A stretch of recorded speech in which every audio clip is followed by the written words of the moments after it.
संविधान मेरी मर्जी का नहीं है, यह संविधान मेरी मर्जी का नहीं है, मगर सच बोलने की इजाजत नहीं है।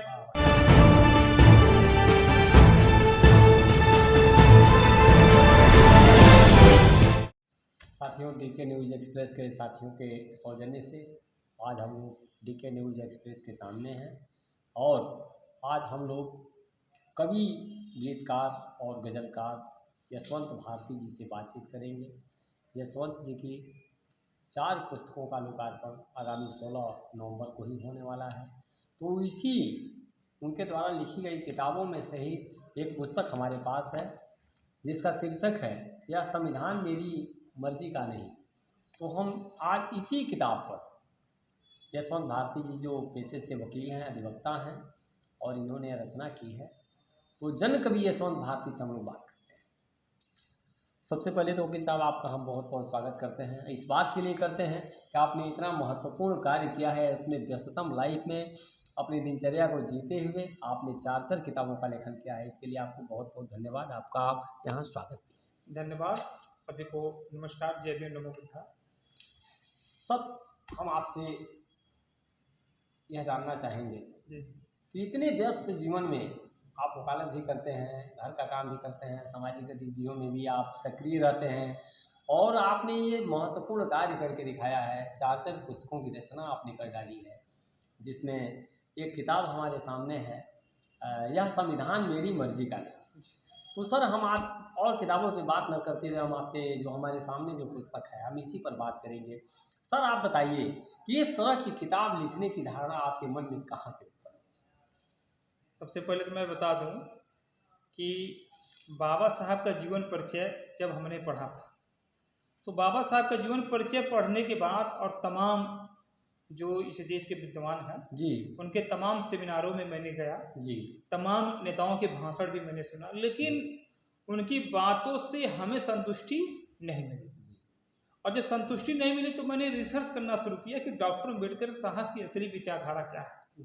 डॉक्टर अम्बेडकर से गरीब, शोषित, वंचित समाज को क्या देना चाहते थे, क्या वाकई में वो दे पाए कि नहीं दे पाए। तो जब मैंने तमाम शोध किया, मैंने तमाम लोगों से, तमाम विद्वानों से बातचीत किया, तो कुछ निष्कर्ष निकल के आए और जिससे मुझको ये अनुभव हुआ, ये एहसास हुआ कि डॉक्टर अम्बेडकर जो चाहते थे वो उनका सपना पूरा नहीं हुआ। तो मैंने जो ये किताब जो लिखा कि भारत का संविधान निर्माण प्रक्रिया और डॉक्टर अम्बेडकर, जिसका विमोचन भी होना है, तो उसको मैंने सोचा कि इसको एक गजल और काव्य के रूप में लिखा जाए कि चूंकि इस गरीब, शोषित, वंचित समाज के लोगों को चूंकि किताब पढ़ने का मौका कम मिलता है, लोग कम पढ़ते हैं और गीत गजल लोग ज़्यादा पढ़ते हैं, तो मैंने सोचा कि क्यों न बाबा साहब की विचारधारा को, उनका जो मेन मिशन है उसको गीत और गजल के रूप में लोगों के समक्ष प्रस्तुत किया जाए। तो इसलिए मैंने बाबा साहब का एक काव्य संग्रह निकाला और काव्य संग्रह लिखने के लिए मैंने बहुत मेहनत किया है, जो आज आपके सामने। हम आगे आपसे यह पूछना चाहेंगे कि जैसे आपकी किताब को मैंने पूरी तो दावा नहीं कर सकता कि मैंने बहुत पढ़ लिया आपकी पुस्तक को, लेकिन जहाँ तक हमने देखा है इसमें, तो हाशिए के समाज की कथा, व्यथा और मनोभाव को आपने लाने का इसमें वो किया है, कोशिश किया है। लेकिन आपने बाबा साहब को ही बार बार इसमें जोड़ा है, बाबा साहब अम्बेडकर को ही बार बार जोड़ा है। इसके पीछे का मकसद क्या है? कि बाबा साहब का अगर पूरा जीवन अवलोकन किया जाए, पढ़ा जाए या विश्लेषण किया जाए, तो बाबा साहब गरीब, शोषित, वंचित समाज के लोगों के लिए संघर्ष कर रहे थे और उसी चीज को मैंने इस किताब में रेखांकित करने का काम किया कि बाबा साहब कैसे संघर्ष लोगों के लिए कर रहे थे, गरीब, शोषित, वंचित समाज को आगे बढ़ाने का काम वो कैसे कर रहे थे। इसलिए मैंने पूरा प्रयास किया है कि गरीब, शोषित, वंचित समाज के लोगों के बीच में बाबा साहब की छवि क्या थी, वे कैसे लोगों को या कैसे गरीब, शोषित, वंचित समाज के लोगों को आगे बढ़ाने के लिए संघर्ष कर रहे थे। आप उससे मैं एक बात कहूँ वकील साहब की, यह बताइए कि यह एक महत्वपूर्ण पुस्तक हमारी समझ से आज के समय में, और यह समय, यह पुस्तक, यह कविताएं और गीत अपने समय से हमारी समझ से संवाद कर रहे हैं। और देश की राजनीतिक व्यवस्था, देश की आर्थिक और सामाजिक व्यवस्था, मैं हर तरह के जीवन के क्षेत्रों की बात कर रहा हूँ। इन सभी क्षेत्रों में क्या यह पुस्तक किस स्तर की भूमिका निभाएगी? जो सामाजिक राजनीतिक आंदोलन चल रहे हैं, क्या उनके आगे जलने वाली मसाल आपको लगता है कि आपकी रचनाएं हो जाएंगी? एकदम। क्योंकि देखिए ये रचनाओं को जो मैंने लिखा है, जब ये पब्लिक के बीच में जाएगा, पब्लिक इसको पढ़ेंगे। तो जैसे मैंने उसमें एक डॉक्टर अम्बेडकर का जो मैंने लिखा कि मैं अम्बेडकर बोल रहा हूँ, कि तो डॉक्टर अम्बेडकर की कुछ बातों को मैंने उसको इंक्लूड किया कि मैं अम्बेडकर बोल रहा हूँ, एक चैप्टर मैंने दिया है। तो इसी तरीके से डॉक्टर अम्बेडकर गरीब, शोषित, वंचित या गरीबों के लिए जो लड़ाई लड़ रहे थे, जो संघर्ष कर रहे थे, वे कैसे कैसे कर रहे थे, मैंने पूरा खाका गरीबों का, वंचितों का, शोषितों का सब कुछ लिखने का प्रयास किया, वो भी गजल और गीत के रूप में। जैसे एक आमतौर पे समाज में देखा जाता है कि लेखक चाहे जिस प्रकार का भी हो, साहित्य लेखक जो भी है, वो ये कह देते हैं कि हमने तो अपनी रचना कर दी है, अब हमारा इससे लेना देना कुछ नहीं है। यानी आपने क्या सोच के लिखा है? जनता के किसी खास हिस्से को एड्रेस किया है, या माने दृष्टिकोण आपका क्या रहा है ऐसी रचना करने का? देखिए, रचना करने का दृष्टिकोण है कि डॉक्टर अम्बेडकर की जो विचारधारा है, और डॉक्टर अम्बेडकर की विचारधारा को जिस तरीके से लोगों ने गुमराह करके दूसरे साइड में ले जाने का प्रयास किया है, तो इस किताब का लिखने का मेन मकसद है कि डॉक्टर अम्बेडकर की जो असली विचारधारा है, उस विचारधारा पर काम हो। और चूंकि डॉक्टर अम्बेडकर के नाम पर तमाम लोग तमाम विचारधारा के माध्यम से गुमराह करने का काम कर रहे हैं, इसलिए इस गीत गजल संग्रह में मैंने डॉक्टर अम्बेडकर को जन्म से लेकर उनके पूरे संघर्षों को और तथ्यात्मक रूप से प्रस्तुत करने का प्रयास किया है। जी, बाबा साहब के बारे में तो हम लोग भी आए दिन सुनते रहते हैं, मंचों से सुनते रहते हैं, लोगों के आमतौर पे मुलाकातों में यह देखते रहते हैं। हर बार में लोग एक ही बात कहते हैं कि एक बार की बात है बाबा साहब ये कर रहे थे तब तक ये घटना घट गई, एक बार की बात है बाबा साहब ये कर रहे थे तब तक ये घटना घट गई, और उसी पर एक गीत गजल और कविता टाइप का लोग बोलते रहते हैं। क्या आपने ऐसा प्रयोग इसमें किया? नहीं, मैंने ऐसा प्रयोग नहीं किया है। देखिए, वो क्या है ना कि कुछ समाज में कुछ ऐसे तथाकथित लोग हैं, मैं नाम नहीं लेना चाहूँगा, जो बाबा साहब की विचारधारा को, बाबा साहब की बातों को काल्पनिक कहानी के रूप में गढ़कर लोगों के सामने परोसा है, और जिससे समाज में तमाम भ्रांतियाँ पैदा हो गई हैं। मैंने इस किताब के माध्यम से, इस गजल संग्रह के माध्यम से बाबा साहब के असली विचार को, उन्होंने जो काम किया, जो संघर्ष किया, उसको मैंने उजागर किया है। जी, आप सर एक चीज़ हमको बताइए, क्या आप एकदम अपने बात पर दृढ़ हैं, संकल्पित हैं, आपका उत्साह है, आप उत्साहित हैं कि आप ऐसे समाज में मैंने विपरीत हवा से भी टकरा रहे हैं अपनी किताब को लेकर के? ऐसा आप, मैं सोच रहा हूँ कि एकदम देखिए, जो मार्केट में जो भी किताब आ गई है, किताब तो मार्केट में आ रही है, तमाम लोग इस किताब का विरोध कर रहे हैं। कि पहले तो टाइटल पर विरोध हो रहा है कि आपने टाइटल ऐसा क्यों रखा है, टाइटल ही देख लीजिए, टाइटल पर बड़ा जबरदस्त विरोध हो रहा है। तो मैंने डॉक्टर अम्बेडकर की असली विचारधारा को, अब देखिए इसमें क्या चल रहा है ना कि इसमें अम्बेडकरवादी तो हैं, लेकिन कुछ इसमें असली है, कुछ नकली हैं।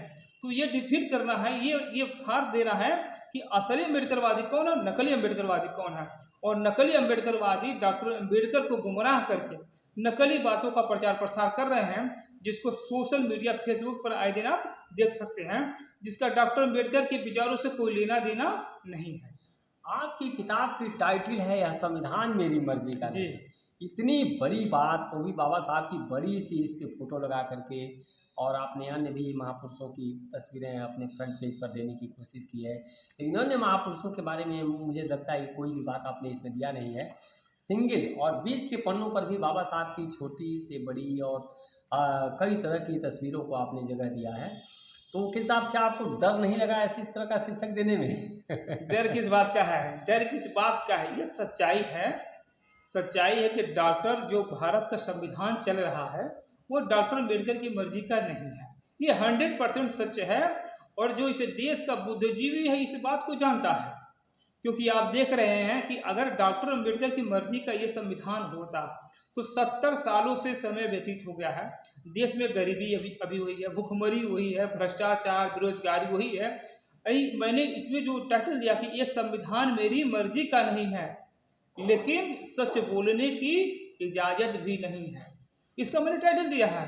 गरीबी कोई झोपड़ी वहीं की वहीं है, लेकिन सच बोलने की इजाजत और नहीं एक है। बात कहूँ तो इस मुखड़े को कुछ लाइन गा करके तो हम लोगों को बता दीजिए, आप गा करके ही सुना दीजिए इसी मुखड़े को।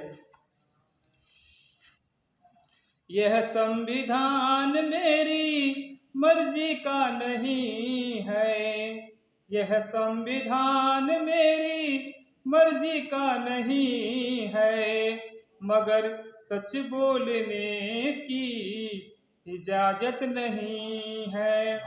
गरीबों की बस्ती वही की वही है, मगर सच बोलने की इजाजत नहीं है। वाह भाई वाह, वाह वाह, बहुत खूबसूरत लाइन है आपकी। इसके आगे भी बहुत सारी चीजें हैं इसमें, इसके आगे भी बहुत चीजें जो हैं जो पाठक डॉक्टर पढ़ेंगे और अम्बेडकर के सुनने वाले दर्द सुनने वाले सुनेंगे तो हाँ कि क्लियर डॉक्टर होंगे अम्बेडकर अपने आप में। अपने दर्द को कैसे बयान करते हैं। जब भारत का संविधान लागू हुआ तो डॉक्टर अम्बेडकर का जो दर्द है, जो पीड़ा है, वो कोई समझ नहीं पाया। तो इस लाइन में, इस गजल में, इस संग्रह में मैंने वो प्रयास किया है कि उस गजल संग्रह लाइन को लोग पढ़ेंगे तो समझेंगे वाकई में डॉक्टर अम्बेडकर क्या चाहते थे और क्या होगा और क्या होना चाहिए। सर मुझे लगता है कि बहुत सारी चीज़ों की खोज आपने की है और सच्चाई की तह तक पहुंचने के बाद आपको ये जो समाज में फैली बातों से उबन टाइप हुआ है, क्या क्या आपने इस तरह का कदम उठाया सच्चाई को एकदम? जी जी, देखिए मैंने जब बहुत शोध करने के बाद, तमाम लोगों से मिलने के बाद, तमाम किताबों को पढ़ने के बाद और समाज में डॉक्टर अम्बेडकर को लेकर जो भ्रांतियां चल रही थी, ये हमको बड़ा बेचैन की। मैंने कहा इस पर शोध करना चाहिए और तथ्यात्मक अप्रमाणिक तरीके से किताब को लिखना चाहिए। और गरीब शोषित वंचित समाज जिसके लिए डॉक्टर अम्बेडकर ने अपना संपूर्ण जीवन व्यतीत किया, अपने 4 बेटों को खोकर उन्होंने जिनके लिए इतना कुछ किया, उनके बीच में डॉक्टर अम्बेडकर की सच्चाई पहुंचनी चाहिए। और सच्चाई चूंकि पहुंच नहीं रही है, कुछ तथाकथित लोग डॉक्टर अम्बेडकर की विचारधारा को काल्पनिक कहानी बनाकर, जैसे आपने बोला ना कि एक समय की बात है, ऐसे काल्पनिक कहानी बनाकर गरीब शोषित जनता के बीच में लुक परेशानी का काम किया है, जिससे समाज में भ्रम की स्थिति पैदा हो गई है।